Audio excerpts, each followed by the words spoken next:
So we are done with our sparge. I'm just going to take that off real quick. Yeah. Okay. Just going to set that down there. We don't need that no more. So we're going to run this off real quick. And I'm going to... I don't know if I can do this with the camera as well, but I've got my bucket underneath here. So I'm just going to open up this valve. See if you can see this.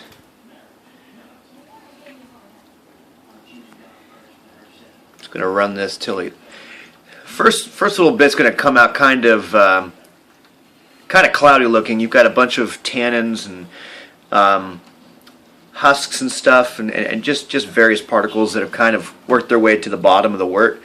And you don't want that stuff really in your beer. I mean, you'll get a little bit of that, but you don't want a whole lot. What you're going to do is we're going to run this a little bit, and then I'm going to try, let's see here, just a bit more.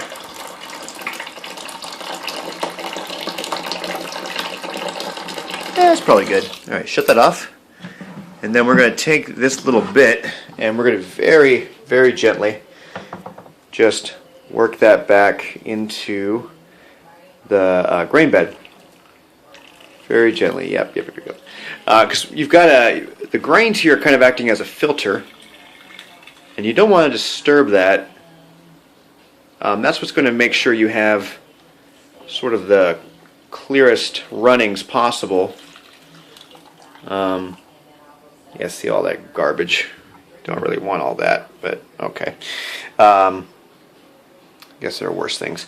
I'll probably maybe try and run that one more time just to see if I can get something a little clearer. That's coming out a little better. You can maybe see that. You know, it's got a really nice color to it. Yep, it's already coming out a lot better.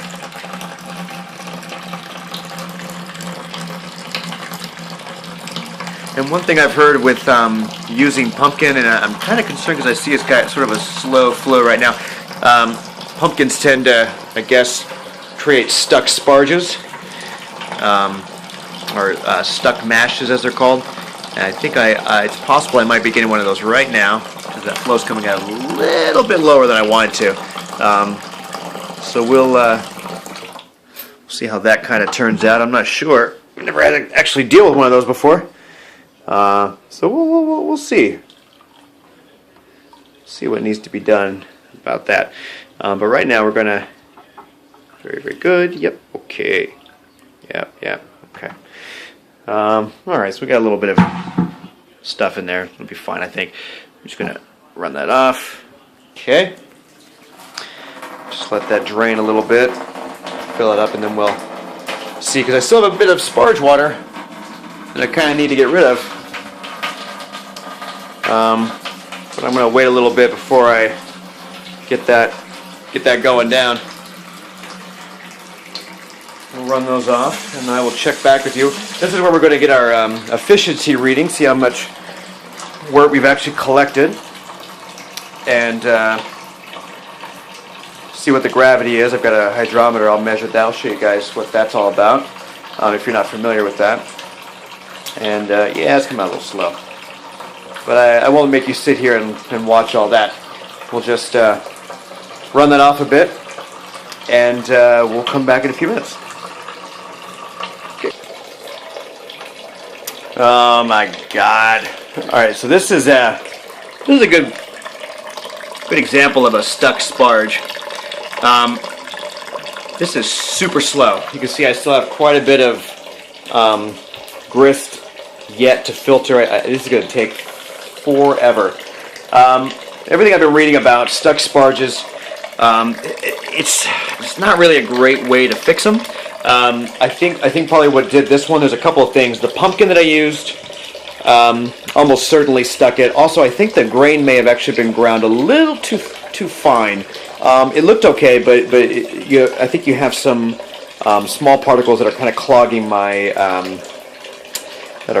my screen.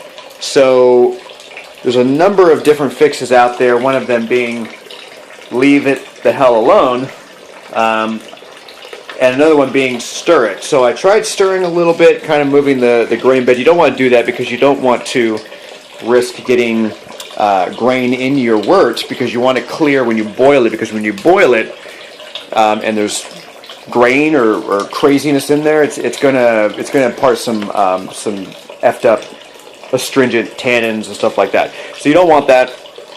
So I'm just gonna let it do its thing.